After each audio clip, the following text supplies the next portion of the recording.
Perang Padri, perlawanan rakyat Sumatera Barat terhadap Belanda. Latar belakang 1. Terjadi di tanah Minangkabau, Sumatera Barat pada tahun 1821 sampai 1837. Perang ini digerakkan oleh para pembaru Islam yang sedang konflik dengan kaum adat. 2. Perang ini bermula adanya pertentangan antara kaum Padri atau ulama dengan kaum adat. Kaum ulama ingin memberantas kebiasaan buruk yang dilakukan kaum adat seperti berjudi, menyambung ayam, dan mabuk. Perebutan pengaruh antara kaum adat dan kaum ulama. Jalannya perlawanan. Fase pertama 1821 sampai 1825. 1.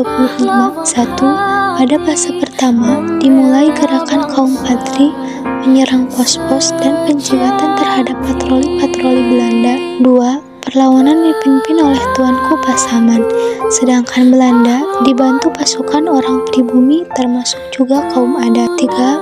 Periode tahun 1821 sampai 1825.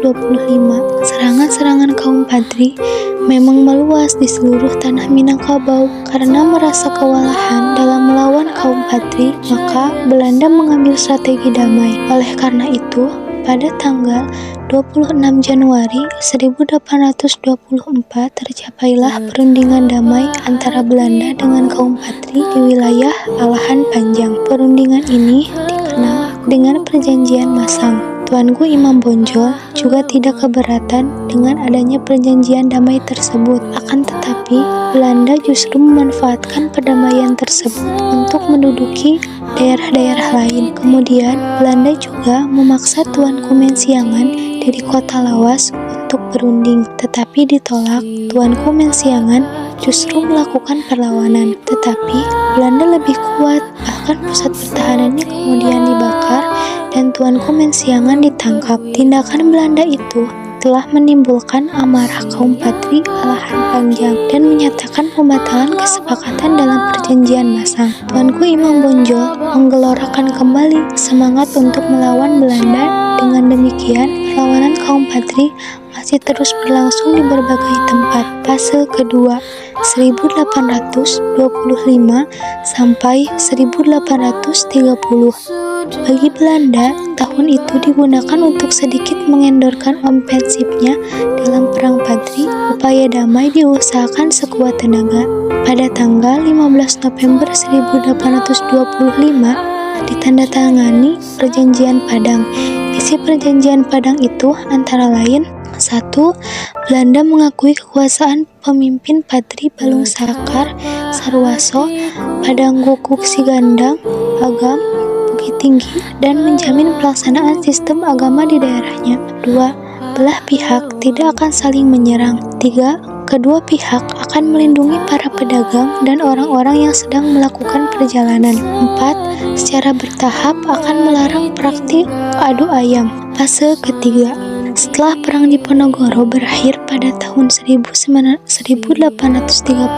semua kekuatan Belanda dikonsentrasikan ke Sumatera Barat untuk menghadapi perlawanan kaum Padri. Dimulailah perang fase ketiga. Pada pertempuran fase ketiga ini, kaum Padri mulai mendapatkan simpati kaum adat.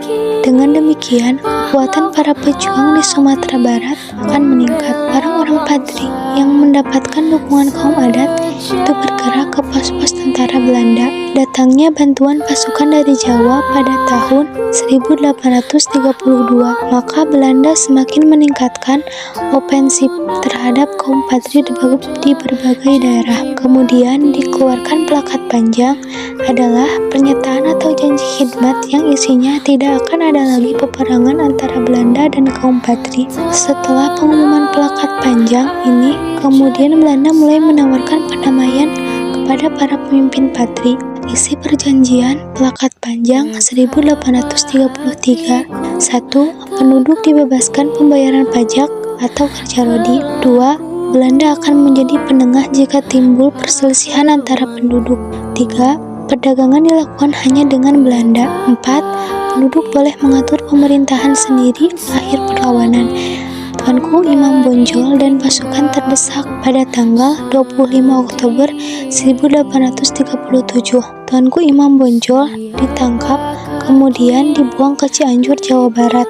Tanggal 19 Januari 1839 ia dibuang ke Ambon, dan tahun 1841 dipindahkan ke Manado sampai meninggalnya pada tanggal 6 November 1864.